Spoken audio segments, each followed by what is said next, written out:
kalau bupati wakil bupati itu jangan jiwit-jiwitan, jangan gontok-gontokan. Nggak sejalan ya Pak ya? Jangan yang satu ngalor pengine yang satu ngidul, itu yang rugi rakyat.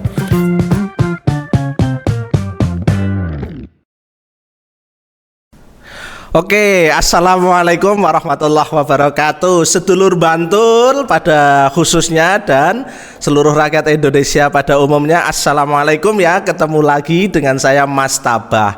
Alhamdulillah Lur, pada kesempatan kali ini kita kedatangan seorang tokoh yang luar biasa.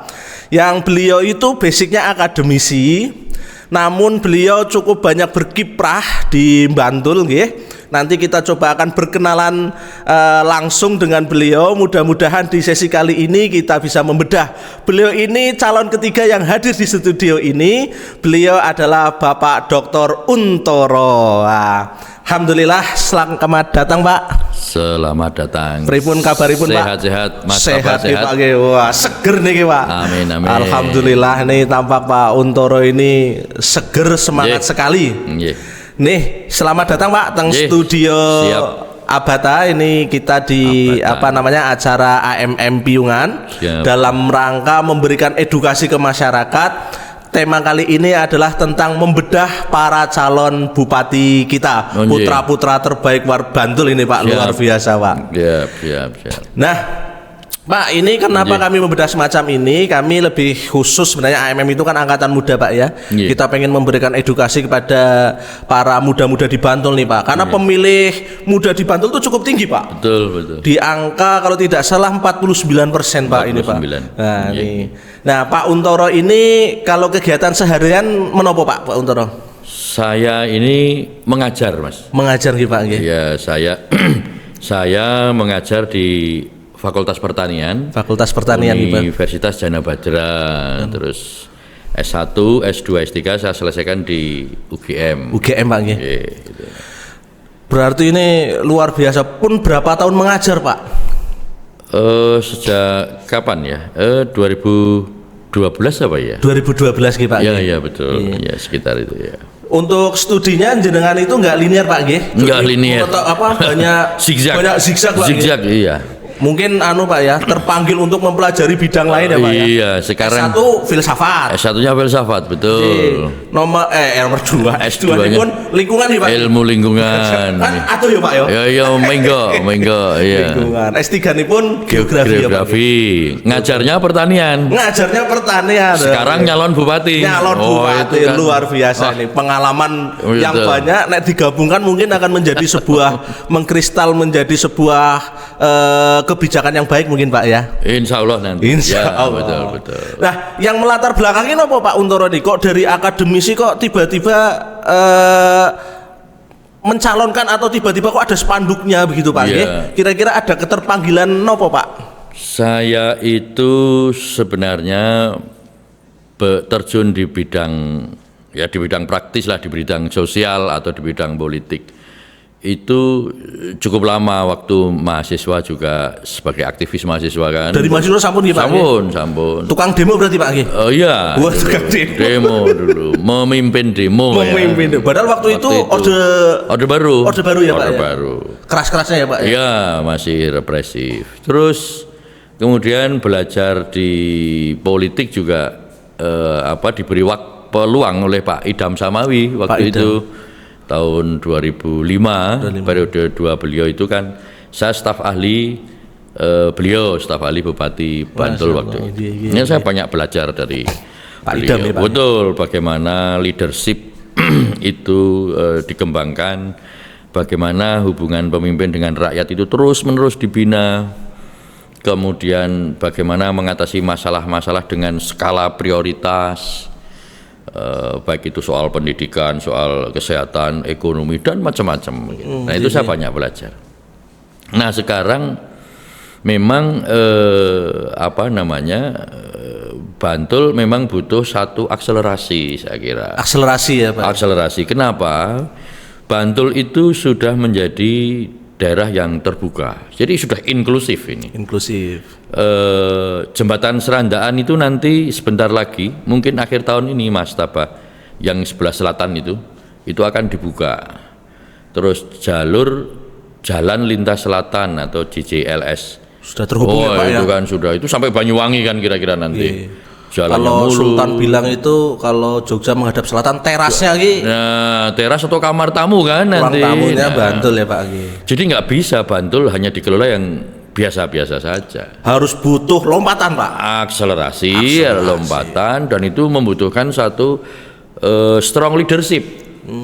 Strong leadership untuk menata, mengeksplor dari apa potensi yang dimiliki di Bantul. Apalagi jumlah warganya cukup banyak ya Pak ya. Hampir 1 juta Pak. Hampir 1 juta dan ini kan tambah terus. Kita coba lihat misalnya sisi barat Kulon Progo, sisi timur Gunung Kidul, itu kan sudah Mulai terangkat. sudah mulai lari. Kan. Sederhana Pak. Orang dulu kalau ke Jogja, kalau pengen ke pantai ya Parangtritis Pak. menyebutnya. Sekarang alternatif sudah banyak Pak. Kalau kita biasa-biasa aja ya, yang ngono-ngono ya Pak ya. Betul. Nanti yang kalau kita tidak segera berbenah, turis atau wisatawan yang turun dari mana? Iya, Oh itu nanti belandang nanti. Kelewatan tok Pak ya. Kelewatan tok. Mampir tuku es teh tok ya Pak ya. Dan berebek sama beleduk. Kan begitu. Nah, jadi Bantul harus berpikir keras ini. Magnet apa yang harus ada di Bantul, kan begitu? Betul. Sehingga ketika turis atau wisatawan turun di Zia itu mampir di situ. Mampir Bantul. Syukur nginep di situ. Kan begitu yang harus. Akhirnya menggerakkan ekonomi, Pak. Ya, ada satu magnet di mana kerumunan wisatawan ada. Kalau kerumunan ada, pasti ekonomi tumbuh. Ekonomi itu. Kalau ekonomi tumbuh, nanti masyarakat kan berkreasi di situ. Homestay, kuliner, pertunjukan, aksesoris, souvenir, oleh-oleh. Urip kabeh ya, Pak ya.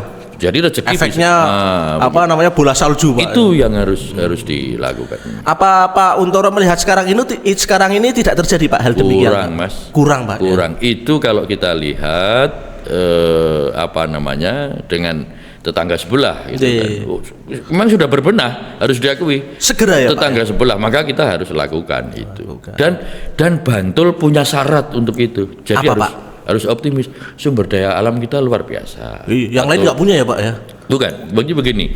Background saya itu kan geografi. Jadi Pak. Sebenarnya di selatan itu memang topografi kalau Bantul ya, garis pantai 13,8 ini memang suasananya suasana gurun. Jadi kaki Mastabah itu kalau di Parangkusumo misalnya jam 12 siang gitu nginjak pasir itu kan serasa anget Pak. Serasa di situ kan, serasa di situ. Nah, jadi nanti kita bikin magnet dalam konteks misalnya wisata religi. Wisata religi. Bisa nggak nanti kita matur ngerso dalem asrama haji. Terus infrastruktur manasik kita bikin di situ. Ya Pak ya, Gumo. Jangan, kalau di Gumo nggak boleh. Oh, Gumo nggak boleh. Gumo harus dilestarikan, tapi di selatan. Jadi Bantul itu sepanjang pantainya itu adalah suasana gurun. Ya, beda dengan Gunung Kidul itu kan macam-macam, ada pasir putih, ada bukitnya, ada krakal, bentang lahannya itu macam-macam. Kalau Bantul kan lurus Pak, santai Bantul Pak. Begitu. Dan itu belum tereksplor lebih luas ya Pak ya. Betul, belum dioptimalkan. Paling mengenalnya ya Bantul ki yo Depok kok golek iwak, Parangtritis godolan gitu aja Pak ya, sebatas-batas itu ya Pak. Dan penampakan bentang lahannya kan sama, sehingga nggak ada variasi. Mungkin untuk lanjut ini baru perkenalan sudah masuk ke salah satu program prioritas. Iya, enggak apa-apa. Mengalir aja. Betul. Kita sebelum ke program-program Pak, ini ada beberapa sisi unik yang kami lihat Pak. Ya mungkin perlu dikonfirmasi ke Bapak gitu tentang ketika Bapak mencalonkan ke KPU itu menggunakan bentor ya Pak ya. Ya betul. Itu kan ya cukup unik lah bagi kita yang melihat. Itu kenapa Pak Bapak memilih bentor ini Pak? Jadi Untoro Wahyudi itu hadir memberi makna satu, kemudian hadir tentu memihak, jadi memihak kepada rakyat, terutama rakyat yang memang harus mendapat prioritas perhatian yang penuh begitu loh. Jadi begini nih, pemerintahan itu harus memberdayakan komunitas atau warga yang belum berdaya. Yang belum berdaya harus diberdayakan. Betul, dari akses, regulasi, pembekalan, pelatihan, monitoring dan segala macam itu harus di sana, sehingga warga yang belum berdaya itu harus diberdayakan. Petani. Berarti simbolis ya Pak ya, aslinya Pak ya. Memang tugas utamanya begitu, karena yang sudah kuat itu ya tinggal monitoring saja, dia tancap gas. Tapi kalau yang belum berdaya dibiarkan, dia nggak jalan kemana-mana. Iso hilang ya Pak, orang jalan malah iso hilang. Karena itu kita melihat warga yang memang belum mendapatkan keberdayaan harus diberdayakan, Mas. Betul. Di situ keluarga miskin, terus petani, terus kemudian lansia, terus mungkin ya nelayan. Ini kan banyak sekali nih, petani gagal panen, nelayan sulit mencari tangkapan, UMKM yang mungkin kesulitan marketing karena sekarang transformasi marketing analog ke marketing digital. Luar biasa cepat Pak. Begitu, itu tugas pemerintah. Negara harus hadir di situ. Syarat negara hadir, relasi pemimpin dengan yang dipimpin itu 24 jam. Harus gathuk. Lah kalau pemimpin datangnya seminggu pisan, 2 minggu pisan, ngalamat ya Pak. Lah 1 hari aja masalahnya 3 kan begitu kan. Nah ini. Jadi problemnya itu sekarang adalah problem leadership. Ketika masalah bertubi-tubi datang, ketika harapan itu banyak sampaikan. Ini luar biasa nih. Yuswa pinten Pak nggih? Saya itu 17 lebih ya. 17 tahun lebih 40 ya Pak ya. Tapi semangatnya tuh luar biasa Lur. Anak-anak muda Bantul jangan kalah, berlomba-lomba. Ada sisi unik yang lain Lur. Kita nyoba uniknya dulu ya, habis itu kita ke program. Yang lain itu, calon yang lain itu menggandengnya nyuwun sewu, misalnya ada pengusaha, ada kepala dinas gitu. Lah ini ada yang unik dari Pak Untoro. Alasannya nopo Pak? Kok menggandeng sosok lurah Pak begitu Pak? Mungkin ada pertimbangan khusus atau bagaimana begitu Pak? Pak Wahyudi Anggoro Hadi itu sebenarnya beliau visioner. Hanya secara kewilayahan aja pada level kelurahan. Tapi sebenarnya kan juknya kan banyak ini. Lurah rasa menteri gitu. Ya itu ada. Karena dapat penghargaan banyak ya juga ya Pak ya. Beliau berprestasi tingkat nasional. Kelurahan Panggung-Harjo menjadi rujukan kelurahan-kelurahan nasional, Mas. Nasional, Pak. Nasional untuk studi banding. Beliau sering berbagi, menjadi narasumber, diundang. Setiap tahun kemarin itu pasti ada undangan ke luar negeri. Kita lihat, jadi Panggung-Harjo itu figur Wahyudi Anggoro Hadi itu sangat melekat. Apa yang kita lihat dari Mas Wahyudi adalah beliau itu berhasil mendistribusikan otoritas itu kepada warga-warga, kelompok-kelompok yang tumbuh atas prakarsa warga itu. Bukan one man show Pak. Bukan one man show. Aku loh iki ya. Jadi ada sekian urusan itu di Panggung-Harjo itu yang didelegasikan. Mulai urusan yang bersifat domestik, keluarga, sampai pada urusan yang bersifat relasi sosial, ekonomi, budaya, Pak Untoro ini nyarinya sisi prestasinya ya Pak ya. Dan beliau itu ahli semacam micro manajemen, telaten begitu. Sekarang kita lihat itu Panggung-Harjo. Dan dia sudah saatnya diorbitkan. Pemikiran beliau itu harus secara kewilayahan harus diperluas ya Sembantul ini. Dan saya sudah berkawan lama dengan Mas Wahyudi. Udah lama ya Pak? Sudah lama. Bukan kenal karena nyari sopo dan jauh-jauh hari sudah dalam batin itu saya hanya mau dengan Mas Wahyudi hanya mau dengan saya, kan kira-kira begitu. Walaupun nyuwun sewu dari segi partai pengusung, kalau di banner-bannernya Pak Untoro ini kan partai pengusungnya paling dikit ya Pak ya. Yang lain 5, 6 ini 2 gitu. Tapi tetap pede ya Pak ya. Pede karena pilkada. Bismillah ya Pak ya. Bismillah. Nah itu Lur, jadi pertimbangan beberapa naik bentor, kenapa memilih calon Pak Wahyudi itu tuh sudah punya jawabannya Lur ya. Jadi nyari sisi profesionalisme atau keahliannya beliau sehingga terjadi match antara ketua dan wakil bupati dan wakil bupati. Jadi Pak, kira-kira kalau menurut Bapak Pak, ini ketika menjabat kemudian misalnya terpilih lah Pak ya, atau kita dalam rangka sosialisasi ke masyarakat, kira-kira program-program unggulan Bapak itu apa Pak di Bantul ini Pak? Tadi mungkin kita sudah nyulik satu ya Pak ya tentang bagaimana optimalisasi pariwisata khususnya di sisi selatan ya Pak ya. Lalu program-program dalam rangka peningkatan kesejahteraan masyarakat itu seperti apa Pak? Ya. Jadi pertama-tama yang harus dibenahi atau yang harus disegarkan kembali adalah soal leadership. Leadership ya. Jadi sebagus apapun visi misi program dan segala macam, kalau leadership nggak jalan, ya itu hanya di atas kertas. Wacana. Nah, wacana saja. Melangit lah. Jadi. Yang saya maksud leadership adalah kepemimpinan itu harus membumi. Kepemimpinan itu harus ajur-ajer. Bersama siapa? Bersama yang melahirkan kepemimpinan itu. Siapa? Rakyat. Siapa? Warga Bantul dalam hal ini, kan begitu. Nah, sehingga yang terpenting adalah yang tadi saya sampaikan, hubungan pemimpin dengan warga jangan terputus, jangan terputus.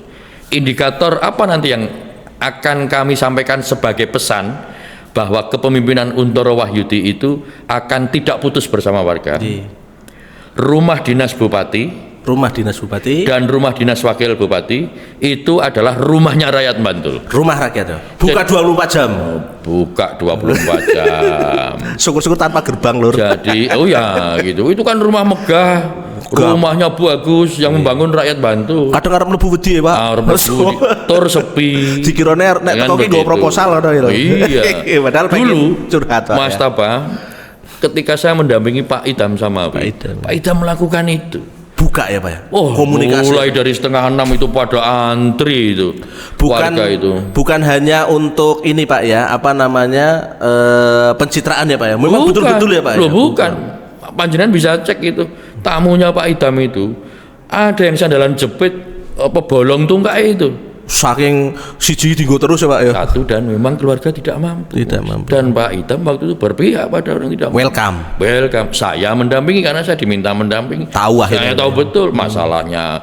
Ya soal-soal pendidikan, ada soal listrik mau diputus karena 3 bulan nggak bayar. Diselesaikan saat itu oleh Pak Idam. Nah itu program baik. Jadi itu harus kita pulihkan. Sekarang sepi, rumah dinas itu sepi, hanya mungkin kegiatan tertentu. Kalau Pak Idam boleh dikatakan tiap hari itu. Itu yang tiap hari. Datang nggak harus orang yang memilih beliau ya Pak ya. Memilih itu hanya proses demokrasi ya Pak ya. Setelah jadi payungnya untuk seluruh Bantul, begitu. Bukan aku datang kepada yang memilihku. Tidak boleh begitu. Nah itu poin ya yang saya katakan tadi. Jadi leadership itu harus ditunjukkan bahwa seorang pimpinan itu jangan terlepas dari yang memilih atau yang dipimpin. Nah itu. Nah kalau sudah itu jalan, itu sebenarnya sudah separuh masalah. Selesai separuh. Separuh masalah teratasi gitu loh. Karena terjadi ikatan ya Pak. Ada ikatan batin. Masalah jadi masalah bersama. Betul. Jadi menyelesaikan masalah tidak harus selalu formal. Kalau perlu nanti saya sama Mas Wahyudi datang itu ke kampung-kampung, ke nelayan. Jumlahnya banyak loh Pak, 75 desa Pak. Memang itu sudah diniatkan. Nanti misalnya Jumatan itu kita keliling, selesai Jumatan kita ketemu langsung warga, mendengarkan, bertanya, membuat keputusan. Kan tugasnya itu. Tidak harus misalnya kalau ada masalah silahkan datang saya ke kantor 3 hari lagi. Loh masalah kok 3 hari lagi. Kita yang datang nanti. Mekanismenya itu tadi. Sarana-sarana yang disediakan oleh negara dibuka untuk rakyat. Terus kemudian nanti misalnya Jumatan keliling, selesai jamaah itu di Serambi atau di rumahnya penduduk yang dekat masjid itu kita ngobrol ringan aja. Berarti jangan menempatkan kekuasaan itu sebagai ini Pak ya, tokoh penguasa itu bukan sebagai penguasa ya Pak. Bukan, kita pemegang mandat. Karena diberi mandat, sejatinya abdi itu. Tapi abdi yang diberi mandat. Maka ketika mandat itu diberikan, kita tanya kepada warga. Disuruh ngapain saya? Karena abdi. Oh, saya punya masalah ini. Siap saya selesaikan. Siap kita diskusikan. Saya siap berpihak kepada yang lemah, kan begitu. Berarti begitu. Telinganya harus lebar, Pak. Belum, jadi harus banyak harus banyak mendengar harus gitu. Banyak mendengar. Dan memang harus waktunya itu memang harus istilahnya apa ya, Mas? Diwakafkan. Diwakafkan. Lur, nanti kalau dapat bupati baru tuh kalau ketemu mintanya jangan selfie lur. Sekarang tuh ketemu mintanya selfie, Pak. Ya itu termasuk bagian yang dilayani harus manut saja. Manut aja. Cuma lebih utama tuh ya selfie ya, tapi ada masukan, ada gagasan gitu, Pak. Harapannya apa tentang Bantul kan begitu. Karena memang yang tahu masalah ini visinya beliau itu bagaimana menjadi pendengar yang baik. Betul. Memutuskan tidak berdasarkan kacamata pribadi. Menurutku apik. Memutuskan petani apik tapi ora tahu diskusi karo petani piye. Itu angel ya Pak ya. Itu Pak, sebagai contoh beberapa waktu yang lalu saya itu ke Bulak Ngunan-Ngunan. Pundi niku Pak? Itu Sanden. Sanden. Ya, pas petani panen bawang merah. Neng Brambang ini cilik-cilik, Mas. Mereka mengatakan itu gagal panen karena umur 8 atau 35 hari itu sudah dirusak atau dimakan gurem katanya. Gurem gimana? Lah sampai sekarang belum tahu apa itu obatnya, padahal mereka berharap sekali mungkin dalam bentuk semprot atau apa supaya masa tanam berikutnya tidak gagal. Lah ini kan mestinya langsung datang aja lah ke sawah, langsung ketemu petani di situ musyawarah atau pegang otoritas bupati atau wakil bupati, undang itu kepala-kepala dinas, kalau perlu belum ada ilmunya tanya itu ke perguruan tinggi. Iya, banyak fakultas pertanian di. Kadang ilmu kampus nggak sampai ke masyarakat ya Pak? Itu kampus senang, seperti kami itu diundang ke masyarakat sebagai bagian dari Tridharma kan? Senang ya Pak? Iya, jadi termasuk dari strong leadership itu adalah jaringan ke para akademisi, jaringan ke masyarakat profesi, jaringan ke ormas dan segala macam, sehingga ketika seorang bupati melihat berawangnya petani itu gagal panen, langsung saja saya ada masalah di sini kok istilahnya gurem. Orang ngenteni seminar ya Pak ya? Oh, orang ngenteni di telepon aja dekannya nanti pasti ngirim itu ahli hama. Pertanian punya itu ahli hama, ahli tanah, ahli tanaman dan seterusnya. Suruh meneliti. Gitu. Gagal panen nih. Nanti kita akomodir ya, nanti kita buat kegiatan seminar penanganan dulu. Bawang. Selak duitnya ya Pak ya wis panen. Nah, petani itu bilang padahal ini Pak ijazah saya sudah sekolah katanya. Ijazah saya pinter ya Pak. Tersentuh ya kita. Karena untuk modal Pak. Untuk modal. Dan harapannya panen jadi dijual. Ternyata rugi. Nah, sesuk nyilih ijazah tonggone. Nah, ini artinya sensitivity of leadership-nya harus muncul. Kalau enggak, ya udah nanti mudah. Loh kok nanti? Wong jeritnya sekarang. Jadi harus ada sensitivity gitu. Betul. Tak. Dan karena besok akan ada masalah lagi. Gantian yang hari ini, hari ini harus selesai. Piye Pak, iki bensin ente oke kok tangkepan oleh 2 kilo 3 kilo. Iya, kadang kan waduh nanti keluar biaya ini. Ya memang tugas pemimpin. Jangan dibebankan kepada warga. Pak, kita mau bikinkan obat tapi nunggu nanti anggaran tahun depan ya. Loh kok tahun depan? Ini emergensi. Nanti kalau segera tidak ditemukan masa panen gagal lagi. Tanam berikutnya panen gagal lagi. Nggak dapat solusi Pak ya akhirnya Pak ya. Nggak dapat solusi. Menyelesaikan masalah dengan cara tidak menyelesaikan. Lucu kan itu? Lucu Pak. Yang penting ketok wangun Pak, teko kita mendengarkan tapi ternyata baru yang nggak ada tindakan, itu sayang Pak. Nggak boleh yang begitu, nggak boleh. Berarti tim pengikut jenengan kalau jadi juga harus kuat Pak itu Pak, kadis-kadisnya Pak itu Pak. Ya memang kita kan semua abdi ya, jadi pemimpin politik, pemimpin publik, kemudian ada perangkat birokrasi, semua mengabdi. Kalau begitu ikhlas dan dianggap itu sebagai satu tindakan mulia dan menyenangkan, kan pahala mengalir terus. Iya, jadi sebenarnya kita aja lah. Ibadah ya Pak ya? Ibadah saja. Jadi seperti kita mendengar panggilan adzan gitu. Waduh, ini baru nanggung, baru ngecat, baru ngeprint, santai aja. Selesaikan, itu stop dulu, jalan. Dijalani aja dengan enak. Iya Pak, ini luar biasa bagaimana pemimpin itu kita belajar dari beliau ini bagaimana pemimpin itu sesungguhnya harus mendengarkan. Betul. Mendengarkan. Tidak berdasarkan egonya sendiri. Iya, kadang-kadang datang orang dikumpulkan memberi penjelasan. Udahlah, kalau pemimpin itu bawaannya jangan lupa dari rumah membawa telinga. Membawa telinga. Jangan hanya mulut, kan begitu. Oke, beberapa calon ditanya program unggulan tuh udah menjelaskan banyak. Kalau beliau tanya program unggulan, engkau sih dasarnya mendengarkan dulu, kita mandat dari rakyat ya. Programnya nanti berasal dari masyarakat. Betul, tapi yang terpenting leadershipnya ditata. Sehingga program itu kan harus menjawab pertanyaan.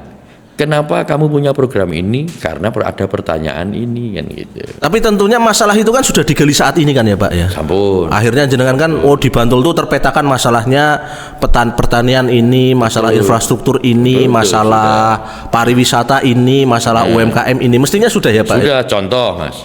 Berdasarkan data dari BPS, panjenengan bisa googling. Satu hari di Bantul itu butuh kambing 800 loh Mas. Satu hari itu untuk warung sate 800 ya Pak ya. 800. Nah, Mas Wahyudi ini sedang mengkaji, nanti kita munculkan entrepreneur atau wirausaha baru di tingkat kelurahan misalnya. Syukur nanti yang mengelola koperasi milenial dan seterusnya. Lah itu kalau setiap kelurahan kita bisa bikin wirausaha, memenuhi kebutuhan kambing untuk Bantul, karena sekarang baru 5%. Dari Bantul Pak? Lainnya impor ya Pak? Impor dari Jawa Tengah, impor dari Jawa Timur. Jadi kita baru memenuhi 5% itu 40 ekor. Berarti itu tiap hari loh Mas. Tiap hari. Padahal lahan ning Bantul ya saya kasih kosong ya Pak ya. Tuh. Tanduri. Nanti basis. Suka apa Pak jenenge Pak kayak Pak sing tuwa kayak. Iya, untuk panganan. Gajah apa-apa to. Itu kan berarti nanti ada industri pakan. Hidup. Terus kan berarti nanti kan bisnis itu mata pencaharian baru. Terus itu apa, Indel sama Uyuhnya biogas misalnya gitu. Terus pupuk. Industri penyamaan kulit. Penyamaan kulit. Oh iya kan? Kulitnya Pak ya. Kulitnya ambil sendiri. Jadi nanti akan tumbuh di situ. Nah, Mas Wahyudi sedang mencoba mengkaji itu, nanti akan kita implementasikan. Misalnya satu kelurahan itu adalah satu kewirausahaan. Kira-kira nanti bisa ada kambing sekitar 80 atau berapa. Satu desa ya Pak nanti ya? kita detailnya ya. Yang ingin saya katakan adalah mengapa, ini kan program, mengapa wirausaha kambing itu untuk menjawab kebutuhan. Nah, kan begitu. Untuk pasarnya sudah siap ya Pak? Pasarnya sudah siap, produksinya kita masih terbatas. Terbatas, sayang ya Pak ya? Betul. Dan nanti kan tentu berpikir bagaimana ekspor keluar Bantul, ditangani dengan based on IT, marketingnya digital atau online itu semua. Dan harusnya kalau bisa produksi di Bantul, harga juga harusnya bisa lebih murah karena transportasi sudah berkurang. Nah, itu kan ada mata kuliah rantai pasok. Intinya itu semakin diperpendek, itu cost semakin rendah. Dan sumber daya alamnya siap ya Pak, harusnya Bantul. Sumber daya si Jember ya Pak ya. Sumber daya alam, iya. Dan itu nanti mungkin bisa menjadi salah satu ikon desa wisata. Ikon desa wisata. Misalnya kalau Boyolali kan sapi apa itu? Perah sapi perah. Maksud saya begitu. Nanti kreasi-kreasi dari situ tentu akan muncul. Program keekonomian ya Pak ya. Keekonomian itu. Terus misalnya satu kelurahan nanti kita akan ada satu perawat lansia. Perawat lansia. Iya. Mengapa? Lah, kan saya itu juga belum tahu Mas Tapa. Ternyata kita itu tidak semakin muda tapi semakin tua ya. Sunatullah Pak. Ini sunatullah Pak. Saya baru tahu, saya pikir semakin muda kita itu. Apa minimal podo ya Pak ya. Podo gitulah. Artinya apa? Kita nanti akan menjemput satu fase di mana kita akan lansia. Jadi itu sejak sekarang harus diperhatikan. Ada sekitar 7.000 atau berapa ya, nanti kita lihat data. Kurang optimal perhatian terhadap lansia di Bantul itu, mengenai tempat hunian yang layak bagi lansia, asupan makan gizi, terus monitoring kesehatannya. Biasanya lansia itu kan kaya posyandu sekarang ya Pak. Iya, aku nyire iki kolesterol itu ya, gitu. Itu bagian dari kepedulian. Kepedulian dan berbagi. Nanti pemerintahan untuk Wahyudi itu dari share and care bagi. Share and care. Kan begitu. Terus juga nanti ada semacam klinik konsultasi keluarga. Mengapa? Jadi sebenarnya entitas terkecil dari komunitas kan keluarga. Kira-kira begini, keluarga yang sakinah mawadah warohmah akan memperkuat level RT yang kuat akan memperkuat level dusun dan seterusnya ke atas begitu. Nah, sehingga kita kokohkan ini keluarga, baik aspek pendidikan, ekonomi, kesehatan dan lain-lain. Jadi keluarga itu menjadi basis dasar ya Pak? Iya, untuk membangun komunitas yang lebih luas se-Bantul ini. Terus pendidikan ini penting, pendidikan sangat-sangat penting. Nanti satu rumah itu harus ada satu sarjana. Satu rumah satu sarjana. Terutama dari keluarga miskin. Harus diakui sekarang SPP atau UKT ya. UKT itu karena sudah bebas kan Pak ya. Mahal iya. Jadi apalagi negeri Pak. Biar nih. Iya. Kok jadi nyangkut urusan negeri rapopo. Iya sekarang itu. Momennya segol-segolan kampus ya Pak. Mahal kan. Mahal karena itu nanti dipastikan jangan sampai ada anak Bantul yang sebenarnya itu pinter tapi karena faktor biaya nggak melanjutkan. Jangan sampai. Nanti negara harus hadir. Pemerintah harus hadir. Apa tuh bentuknya Pak? Yang program semacam beasiswa Pak? Beasiswa, ya berkaitan dengan biaya-biaya yang menyangkut studi. Nanti kita sampaikan kerjasama dengan misalnya dengan perguruan tinggi setempat. Apa nanti perguruan tinggi sehingga bisa perhatian terhadap warga Bantul, kerjasama dengan Pemda, kerjasama dengan pihak ketiga. Apakah mungkin melalui CSR? Banyak CSR itu. Perusahaan yang tidak tahu harus untuk apa, akhirnya setiap CSR itu rata-rata untuk reboisasi, hanya untuk mengesahkan bahwa 25% dari keuntungan asal keluar. Istilahnya Pak, DDB Pak. DDB istilahnya. Duit bingung. Nah, begitu betul. Gua ngopo Pak. Karena tidak bisa menyajikan data si partner Pak. Gua ngopo. Perusahaan itu kan kegiatan sosialnya lebih minim karena dia profit oriented. Jadi yang penting karena undang-undang mengharuskan 5%, ya itu tadi sing penting keluar. DDB itu tadi kan. Duit bingung. Anyar Pak, oleh ning piungan iki Pak. Nah, itu kan nanti bisa kita optimalkan. Berarti itu kan perlu leadership di mana dia punya trust terhadap instansi lain supaya bisa membangun networking. Lah kalau seorang pimpinan leadershipnya lemah, tidak punya jejaring, begitu ada masalah ya pusing. Tapi dengan networking kita bisa berbagi masalah, menyelesaikan masalah, cari solusi. Bahasa agamanya silaturahmi ya Pak. Itu memperpanjang umur ya Pak. Exactly. Umur kita dan umur orang lain betul. Karena kemiskinan itu kita ngomong ke kemiskinan isinya mau bantuan sosial selama tidak dientaskan ya repot Pak. Itu nggak bisa. Dan apalagi memberikannya menjelang pilkada, pilpres, pilkada lah. Alamat ini. Kameranya dipaskir. Dipaskir ya. Tapi kadang ya masyarakat tuh realistis Pak. Karena makanya kita harus memberikan edukasi. Kadang demokrasi kita rusak tuh karena semacam itu Pak. Oleh opo tuh aku milih kowe.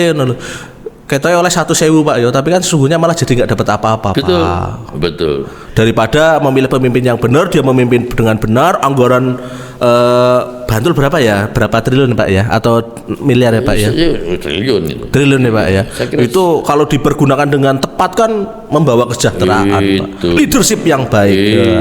Ya, strong leadership itu masuk. Jangan sampai ada kebocoran-kebocoran.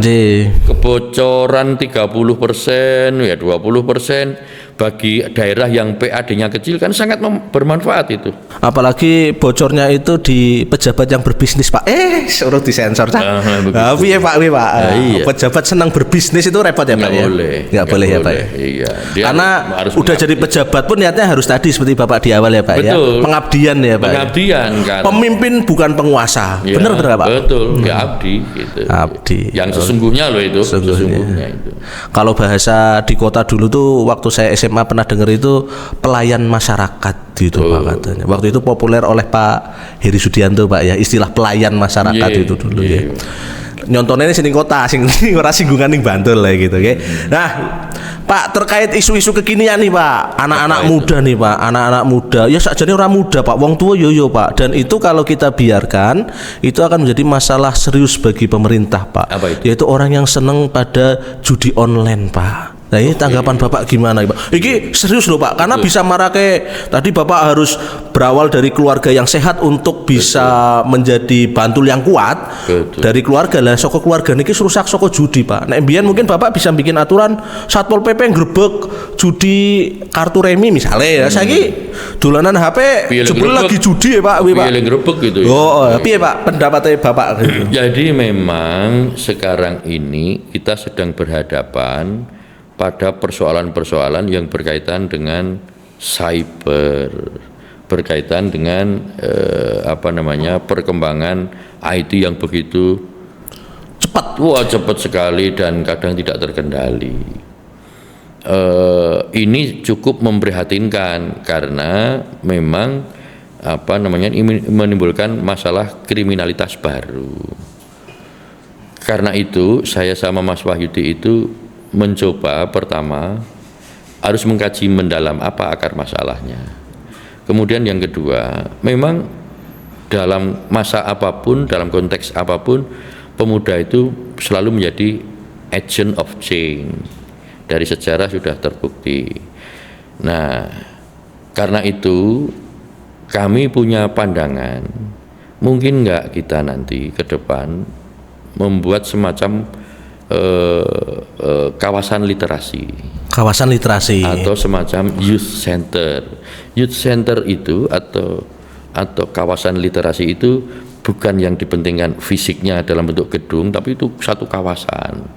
Ya, itu ada proses pembelajaran dan menjadi pusat untuk ekspresi anak-anak muda. Tapi di situ dalam kerangka untuk pembelajaran. Jadi pemerintah memfasilitasi, memonitor, kemudian berbagai stakeholder terlibat di situ. Dalam rangka literasi untuk anak muda ya. Betul, Pak, ya? Literasi itu artinya memang transfer knowledge agar pemanfaatan perkembangan teknologi ini kepada hal-hal yang positif, seperti menjadi seorang programmer, menjadi seorang vlogger, menjadi seorang tiktoker dan nanti sebentar lagi mungkin ada aplikasi lain yang itu akan, tapi itu bisa nanti dia jualan dagangannya dan segala macam.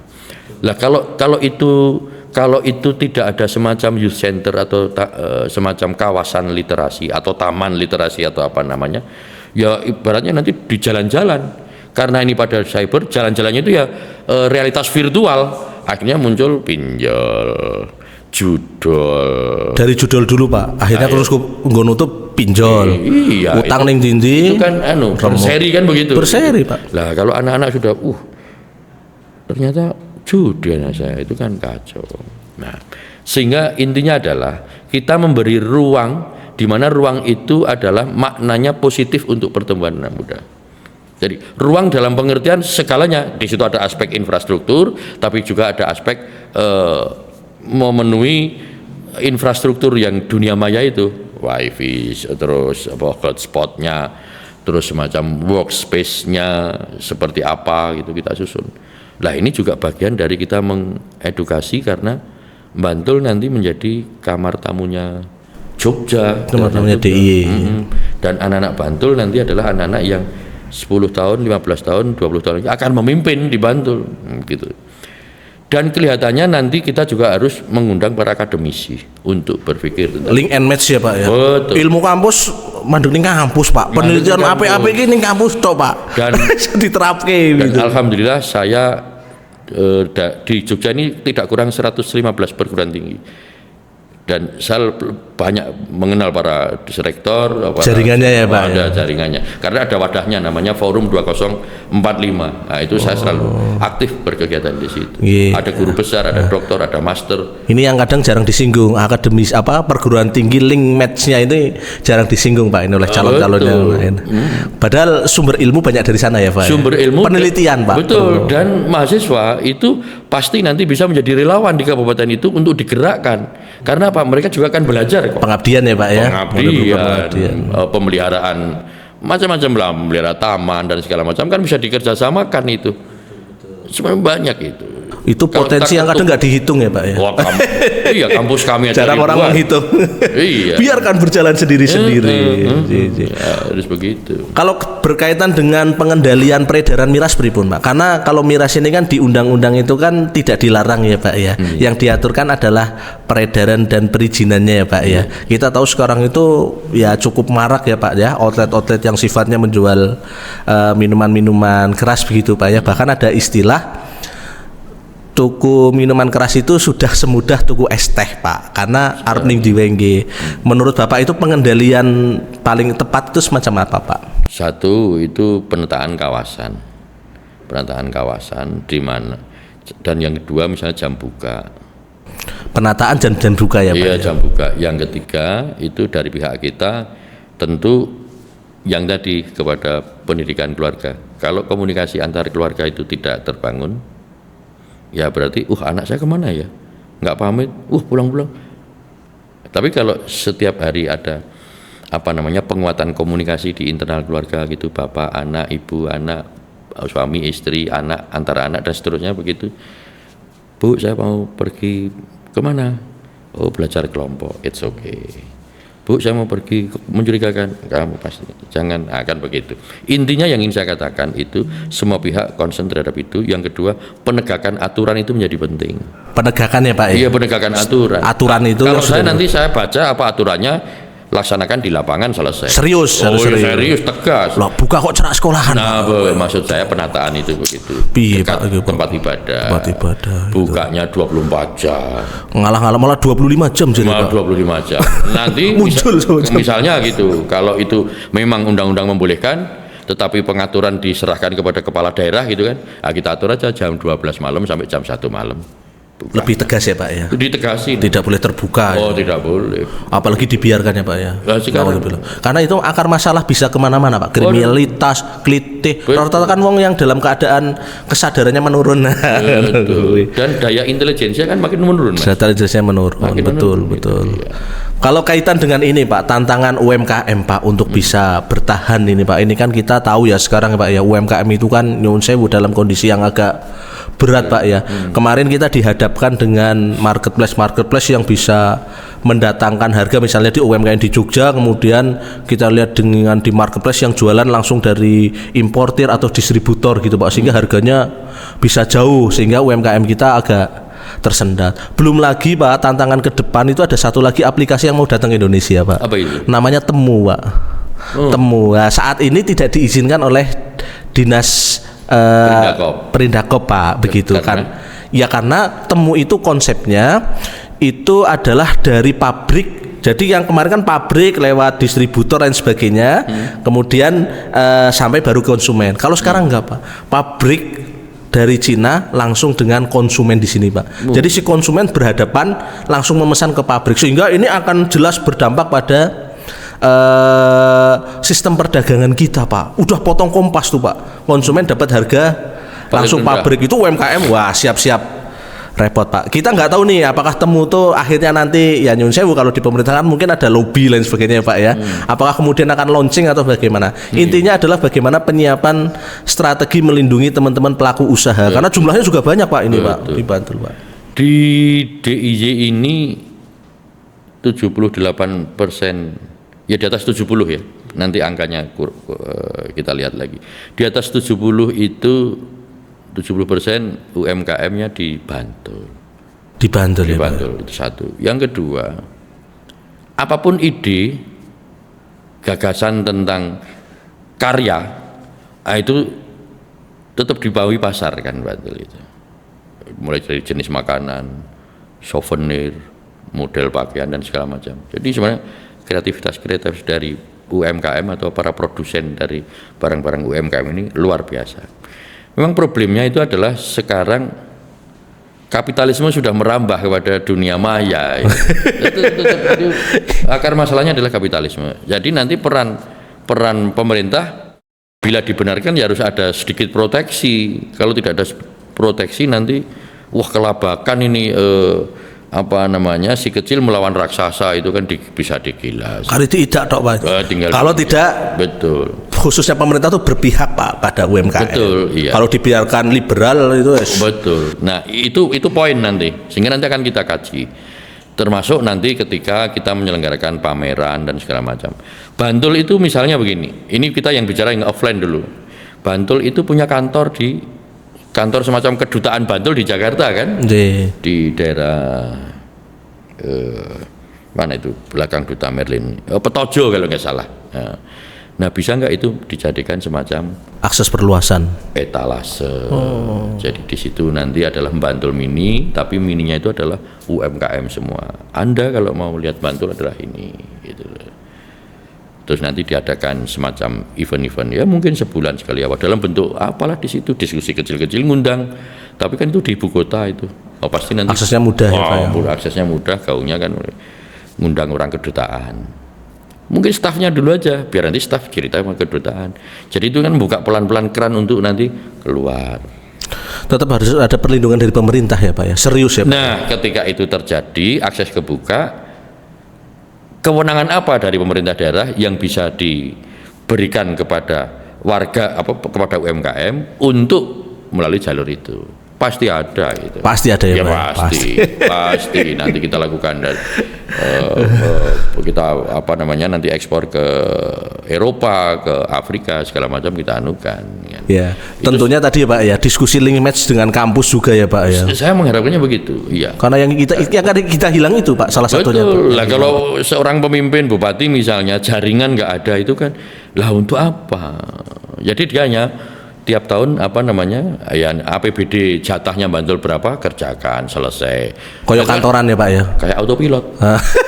Kayak autopilot gitu. Nah kembali ke tadi itu kemudian untuk UMKM memang nanti harus didorong kepada migrasi ke online, ke digital.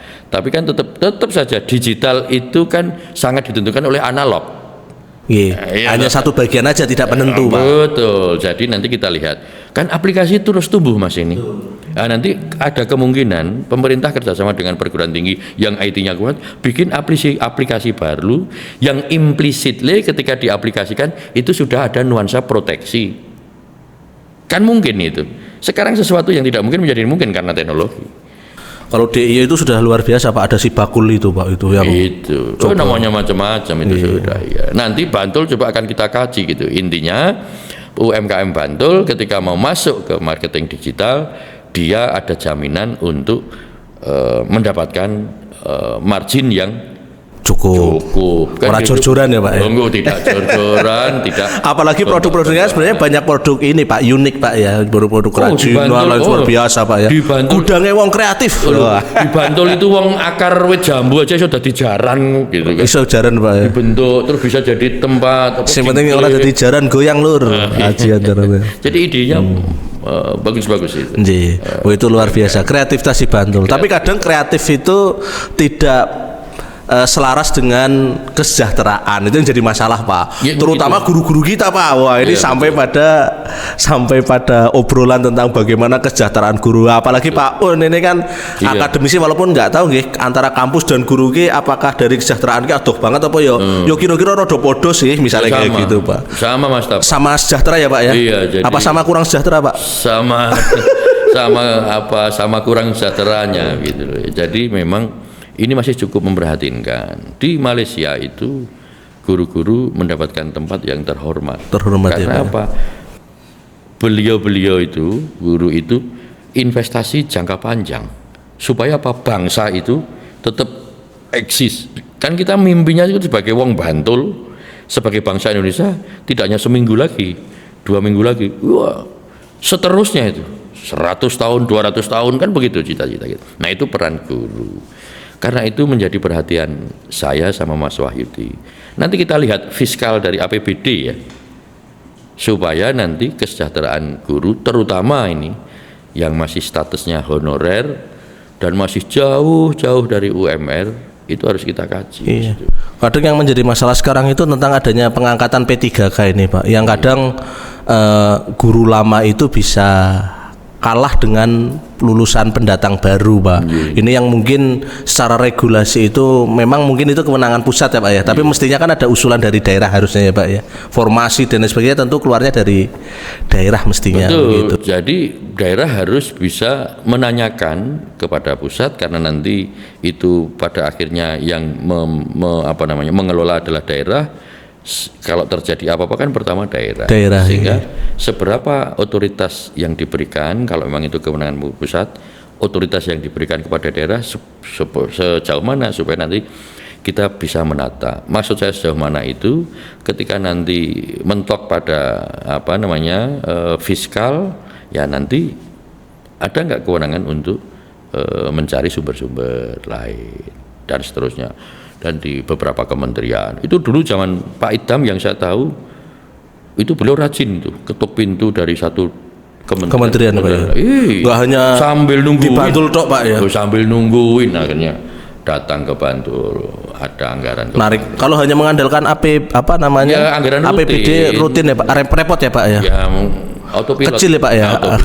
Autopilot. Harus jalan-jalan sering ke kementerian ya. Bupati yang paling banyak aksesnya di Jakarta karena telaten dan dilakoni dewi itu, nungguin harus ketemu sana, dipingpong ke sini, akhirnya dapat. Nggak menyerah ya Pak ya? Nggak menyerah. Nggak hanya mengandalkan istilahnya jaihat tuh. Senior tapi bahasanya kamu lo muda. Yang ikutin bahasa sensi itu supaya nggak ketinggalan. Pak, ini kan jenengan punya banyak rencana program Pak ya. Tentu untuk melaksanakan itu nggak bisa pemerintah itu berjalan sendiri ya Pak ya, tentu ya, karena terbatas ya Pak ya. Pemerintah mestinya punya mitra semacam ormas-ormas lah, ada Muhammadiyah, ada NU, ada organisasi-organisasi yang lain ya Pak ya. Nah, cara Bapak merangkul teman-teman mitra ini bagaimana Pak? Mas Taba, jadi saya sama Mas Wahyudi itu kan mendapatkan arahan-arahan itu dari para sesepuh, para kiai, juga arahan-arahan. Jadi begini, para sesepuh, para kiai itu panjenengan berdua nanti kalau menerima amanah di Bantul itu buatlah konsep pembangunan yang rahmatan lil alamin, yang memberi kesejahteraan, kemakmuran bagi seluruh warga Bantul, kira-kira kan begitu. Jadilah panjenengan berdua itu duit tunggal. Kalau bupati wakil bupati itu jangan jiwit-jiwitan, jangan gontok-gontokan. Nggak sejalan ya Pak ya? Jangan yang satu ngalor pingine, yang satu ngidul, itu yang rugi rakyat. Pesan itu kami akan laksanakan sebagai amanah yang tidak boleh dikhianati. Itu. Kemudian yang kedua, saya sama Mas Wahyudi menyadari visi misi seperti apapun, sebaik apapun, hanya dikerjakan dua orang dalam konteks modernisasi yang luar biasa ini. Problem dan harapan yang disampaikan oleh warga nggak mungkin bisa Mas. Karena itu saya sama Mas Wahyudi bertekad untuk membangun pola kepemimpinan yang terbuka, sinergi, dan saling menguatkan kepada seluruh stakeholders, ormas, organisasi keprofesian, ormas kepemudaan, perguruan tinggi, terus bahkan masyarakat. Dan saya sama Mas Wahyudi hari ini selalu berkeliling ke warga, ketemu warga di sawah, ketemu warga di pantai, ketemu warga di pasar. Itu akan menjadi cara kami secara informal menjalankan pemerintahan. Jadi nanti saya datang ke Piungan, ke AMM Piungan, gitu. Apa diskusinya? Aja Pak, diskusinya di warung angkringan siap. Ya Pak ya. Dimanapun Pak ya. Di mana? Harus siap. Membawa telinga yang lebar Pak. Dan nggak boleh istilah anak muda tuh baperan ya Pak ya. Baperan nggak boleh. Jadi poinnya kami akan bersinergi, saling menguatkan, terbuka, kepada seluruh stakeholder. Maju bersama-sama ya, Maju bareng. Oke Pak, luar biasa. Ra kroso to Lur, wis hampir 1 jam Lur, saking asik. Mboten kroso nggih Pak. Saya pikir baru 10 menit. Oh iya Pak, saya juga ngerasanya gitu. Luar biasa. Wah ini kita lihat apa adanya dari Pak Untoro ini. Salah satu apa adanya itu ketika kita melihat nyun sewu Pak G, ini kan mendengar Pak, telinganya ojo baper gitu Pak G. Nah itu ketika kita melihat baliho di pinggir-pinggir jalan itu kan Pak G, lione kan yo naik rodo peteng sitik dipadangnya nganggo Photoshop lah kayak gitu lah. Ini kalau saya lihat Pak Un dan Pak Wahyudi ini apa adanya bar di foto nganggo HP ini langsung dipasang ning baliho. Saya mikir apa ada sesuatu yang mau ditunjukkan ya, padahal ngedit kuwi dadi luwih nyuwun sewu sing yuswane 57 jadi 45 ki iso Pak. Apakah mau menunjukkan apa adanya ya pemimpin ki rasah memoles diri pribadi lah biar masyarakat melihat. Mungkin gitu Pak G. Jadi cermin itu mengajari kita supaya bohong sempurna, Mas. Cermin mengajari kita untuk bohong sempurna. Contohnya di depan cermin, aduh ini harus ditutupi nih. Ngono Pak ya. Begitu kan. Jadi saya sama Mas Wahyudi begini, panjenengan preso gambar saya sama Mas Wahyudi nomor 1 yang pakaian merah putih itu kan? Aku sengaja nganggo merah iki ben rada kembar ya Pak, malah jenengan ngagem niku Pak. Pertama, kami pakai lurik. Ini namanya lurik hujan tiris. Ya, itu apa air berarti ketentraman kemakmuran. Saya sama Mas Wahyudi itu lurik itu ternyata lurik itu asli Bantul. Dari Kerapiak Wetan Panggungarjo. Sekarang ada itu masih di apa namanya dilestarikan. Siap. Yang kedua, pakaian kami itu yang rancang namanya Budui. Budui itu UMKM yang ada di Triharjo, Pandak. Dan yang menjahit pakaiannya lurik itu lurus lan becik. Lurik lurus lan becik. Jadi kami sejak sekarang berpihak kepada UMKM, Budui dan teman-teman. Dibuktikan. Dan dibuktikan. Ora omon-omon doang. Lah kan saya sama Mas Wahyudi bisa beli jas atau apa di sing apik ya Pak ya. Tapi bukan begitu. Justru kita harus mengakui bahwa hasil karya orang Bantul. Supaya apa? Wong Bantul bangga tadi wong Bantul. Oke Pak. Jadi siap. Mungkin yang terakhir Pak. Wah, mau terakhir rampung-rampung Lor. Pesan untuk anak muda Pak, khususnya warga Bantul seluruh umumnya, tapi pemuda khususnya Pak terkait dengan partisipasi besok 27 November Pak G, agar bisa datang ke TPS menentukan pilihannya tidak berdasarkan istilahnya biddingan ya Pak ya, berdasarkan biddingan yang diterima, tapi berdasarkan siapa calon pemimpin yang mereka pilih berdasarkan program, visi misi dan keyakinan mereka begitu Pak. Jadi yang namanya pemilu atau pilkada itu kan hak rakyat untuk menentukan nasibnya, kesejahteraannya lebih baik. Jadi arti pemilu itu bukan memilih seseorang atau 2 orang. Jadi pemilu itu gawenya masyarakat atau warga, bukan gawenya paslon. Gawenya masyarakat. Gawenya masyarakat, undang-undang begitu.